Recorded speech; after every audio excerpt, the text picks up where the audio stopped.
이번 이제 내란죄로 대통령을 엮는데 결정적인 이런 역할한 양반이 국정원의 차장으로 있는 홍장원 씨가 썰을 풀어가지고, 근데 이번에 이제 탄핵 재판에서 홍장원 씨의 썰이 거의 전부가 들통이 난 겁니다. 굉장히 중요한 사건이기 때문에 이 보시죠.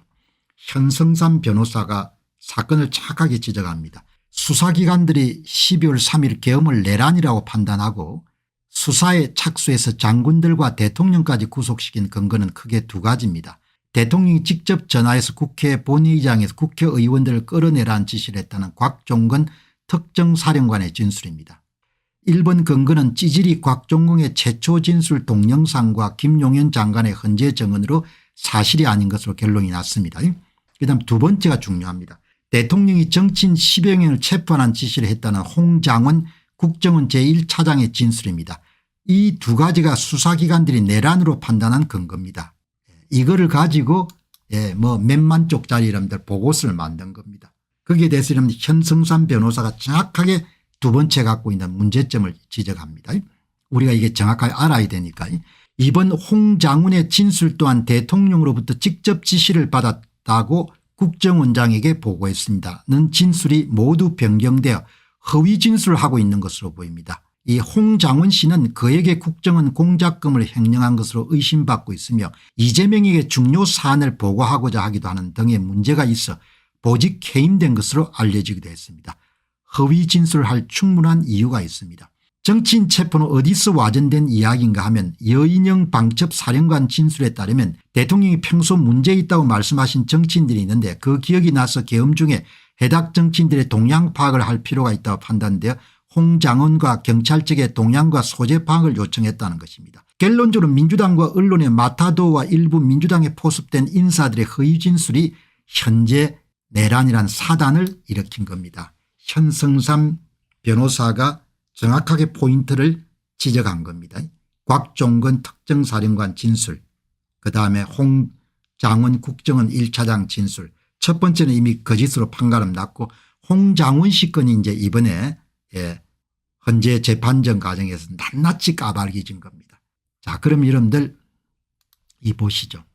차명진 전 의원이 이번 사태를 보는 겁니다. 탄핵 광풍이 열풍으로 바뀐 것 같습니다. 어제 재판이 터닝포인트가 됐습니다. 어제 헌법재판소에서 홍장원의 가정스런 위준, 거짓된 위정의 민낯이 있는 그대로 드러났습니다. 어제 재판이 굉장히 중요했던 것 같습니다.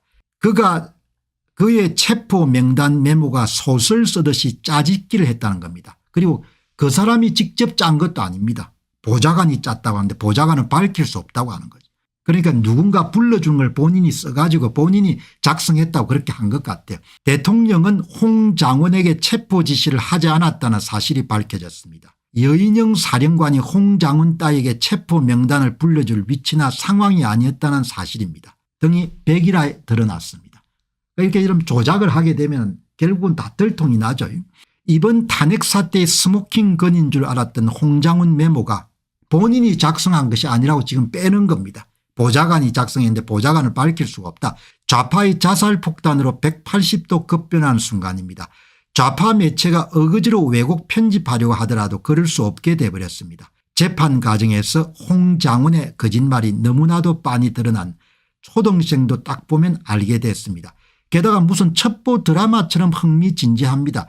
여기에 그동안 쌓였던 우파의 한풀이가 얽혀지면 폭발력은 수소폭탄급이 될 것입니다. 짐작컨대 좌파들은 이걸 덮을 마땅할 다른 소재를 갖고 있지 않습니다. 이제 홍장훈이 이슈를 모티브로 우파의 강력한 반결이 전개될 것입니다.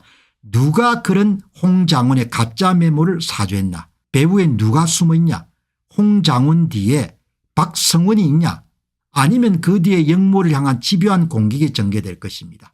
탄핵 결과 싱겁게 되어버렸습니다. 문형배는 지휘부의 이런 패잔병 꼴이 된 것입니다. 탄핵 광풍에 10배가 넘는 강한 역풍이 불 것입니다. 조작을 한 겁니다. 선거 조작, 여론 조작, 메모 조작, 진술 조작. 제가 늘 강조하지 않습니까? 좌익들은 유전자 자체가 거짓의 유전자를 갖고 있고 조작의 유전자를 갖고 있고 그다음 여러분들 사기의 이런 유전자를 갖고 있는 겁니다. 그러니까 거짓 빼고는 그러니까 좌익들은 기본적으로 존재 자체가 여러분들 거짓과 사기와 이런 조작인 겁니다. 탄핵 광풍에 10배가 넘는 강학 열풍이 불 것입니다. 탄핵 반대를 넘어 영모 세력 소탕이 시작될 것입니다. 굉장히 어제 이렇게 중요한 홍장훈 메모에 아마 목숨을 걸었던 모양입니다. 문형배나 그렇게 이런 대통령을 짜고 치는 이런 고스톱처럼 탄핵을 시키기 위해서 노력하는 자들이. 그러면 여기에 이 메모가 어떻게 만들어졌느냐 그게 이제 궁금한데 여기 보시면 한 분이 길도형님이 12월에 이런 이야기를 했네요. 그러니까 더불어민주당의 박성원이 계엄이 났다니까 국정원 꺼나버린 홍장훈에게 전화를 걸어서 계엄 상황에 대해 물어봤습니다. 무슨 일이 난 건지 자세히 알 수 없는 위치에 있던 홍장훈이 박성원이가 물어보니까 윤통이 이놈 저놈 다 잡아들이라고 했다고 뻥을 쳤습니다. 박선호는 이것을 토대로 평소 친분이 두터운 조선일보 간부급 기자에게 연락을 해서 윤석열이 정신을 싹 잡아들이라고 했다고 나름 국정원 출신다운 정보 습득력을 발휘하면 되는 대로 몇몇 정치인의 이름을 불러 제꼈습니다. 조선일보 기자는 그 이름 중에 한동훈이 끼어 있음을 주목하고 기사를 써 제꼈습니다. 이 사실을 안 한동훈이 그냥 떡궁이 열린 겁니다. 그래서 내란 사태로 몰아간 것입니다.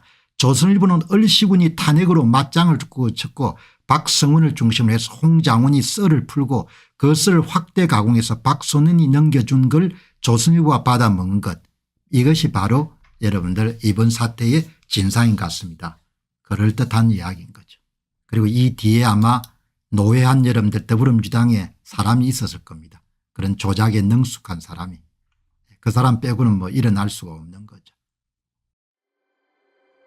안녕하십니까, 공병호입니다. 그동안 공병호 TV는 선거 공정성 회복과 자유민주주의 체제의 보존과 발전을 위해 노력해왔습니다. 이런 노력들이 지속될 수 있도록 공병호 TV의 정기 후원 프로그램이자 멤버십 프로그램을 소개해드립니다. 뜻 있는 분들의 관심과 동참을 부탁드립니다.